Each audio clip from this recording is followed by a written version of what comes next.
এই হাসি খেলা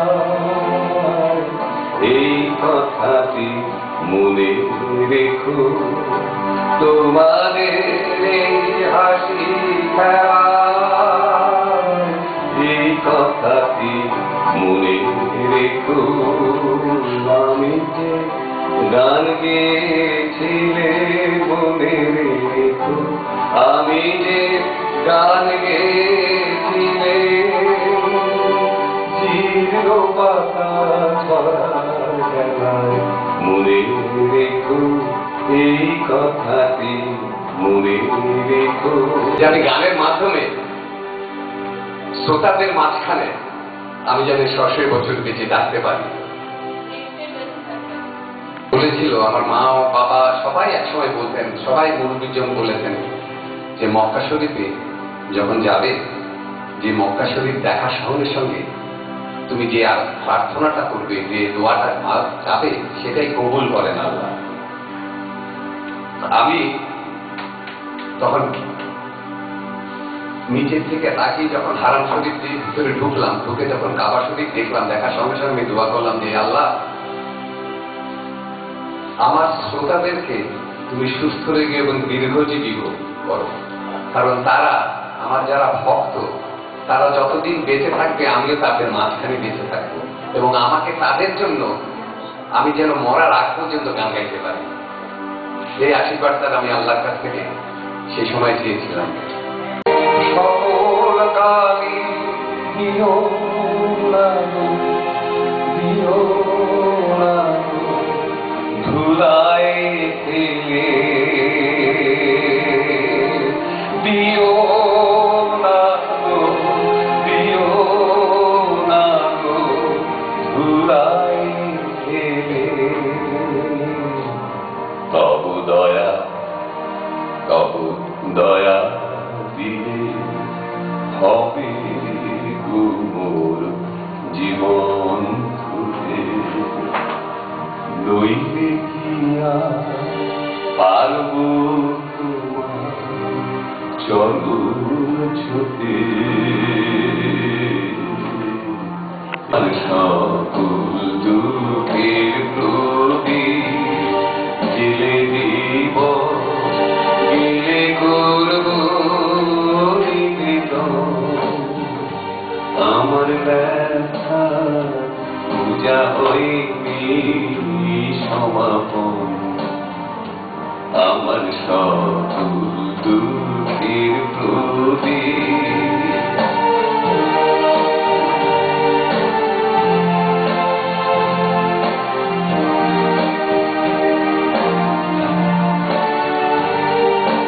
যখন বেলা শেষের ছায়া বাতিরা যায় আপন ভোলায় মাঝে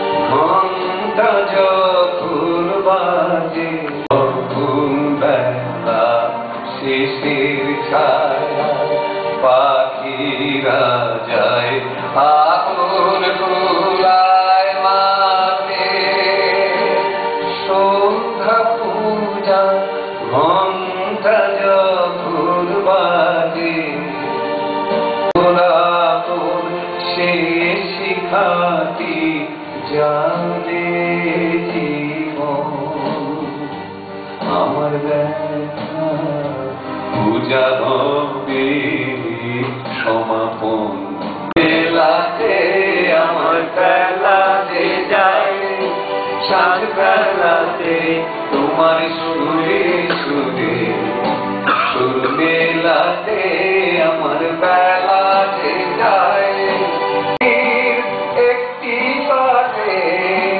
একটা একটি বারে হার মেনেছি এই খেলাতে মেলাতে আমার বেলাতে যায় সাত বেলাতে তোমার সুরে সুরে বেলাতে যায় তার মাথা কাছে শুবে ওই মাসি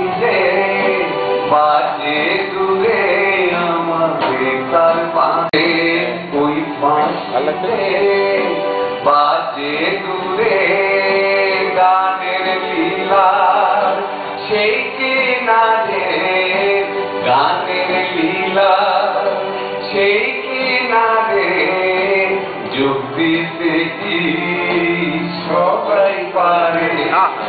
বিশ্ব হৃদয় পারাবারে রাগরাগিনী চার খেলাতে তোমার সুরে সুরে সুর মেলাতে আমার বেলা যে যায়, সাঁঝ বেলাতে তোমার সুরে সুরে সুর মেলাতে আমার বেলা যে যায়। তুই পাখির গান শুনেছিস? অনেক আগের কথা, আমার আছে মনে আছে কিনা তরুণীর জানি না। ওই যে দোয়েল পাখি আমাদের বাসার কোণে গাছে একটা সাজনা গাছের ওখানে দোয়েলে বসে ডাকছিল, তো বললো যে তুই শুনছিস ওই গানটা, ও কি বলছে কি? তা আমি বললাম না আমি তো বুঝি না, শোন শোন। তো বলে শুনলাম, বলে বাহ কি সুন্দর, কিভাবে মনে হচ্ছে যেন আল্লাহকে বলছে, আল্লাহকে নাম ডাকছে। বলে গানটা রবীন্দ্র নজরুল, অতুষ্পতা রচিত, রজনীকান্ত, লালন যখন গানগুলি করেছিলেন, সুর করেছিলেন, তখন কিন্তু এই সুরগুলো ওখান থেকে ধার করেই করেছিলেন, ওনার কাছ থেকে নেওয়া সুরে। তুই গাওয়ার চেষ্টা করবি এইভাবে। তাই আমি সবসময়, অনেক সময় স্বরলিপি থাকলেও আমার ভিতরে যেটা আসে আমি সেভাবে গান গাই। এবং আগের থেকেই সবার কাছে বলে রাখি যে আমি কিন্তু বাধা ধরা গানের সুরের মধ্যে আমার গান থাকে না। আমার মনের ভিতরে আবেগের থেকে পাখির মতন যখন যেভাবে আছে, আমি কথাগুলি কি ঠিক এক্স্যাক্টলি ওইভাবে কাঠামোর ভিতর থেকে চেষ্টা করি। রবীন্দ্রনাথ যখন সুর করেছেন যেমন একটি স্ক্যালিটন দিয়েছেন, ওখানে বলেছেন এখানে চোখ, এখানে নাক, এখানে ঠোঁট, এই চুল এভাবে। উনি বলেন এই চুলটা কি লম্বা হবে, ঠোঁটটা কি পাতলা হবে, ভুরুটা কি চিকন হবে। উনি কাঠামো দিয়ে গেছেন, জায়গা দেখিয়ে গেছেন, এর বাইরে হবে না, এইটুকুর বাইরে, এই জায়গার বাইরে ভুরুটা অন্য জায়গায় হবে না, কিন্তু কতটুকু হবে, চিকন হবে কি মোটা হবে, এটা যে শিল্পী যত সুন্দরভাবে এটাকে আঁকিয়ে দিতে পারবে, সে তার গাওয়া গানটা কিন্তু তত সুন্দর হবে। তা আমি যখন গান গাই তখন আমি মনে মনে চিন্তা করি এইভাবেই খোদাই উনি করেছিলেন, আমি ঠিক ওইভাবে গাওয়ার চেষ্টা করি আর কি, আমার ভিতরে যেটা আলোড়ন হয়। অনেক সময় অনেকে বলে যে কাদিরি কিবরিয়া নিজের সুর করে গান গায়। না না না, আমাকে যেভাবে গাওয়ানো হয় আমি ঠিক এক্স্যাক্টলি ওইভাবেই গাই, আমি নিজে গাই না তো।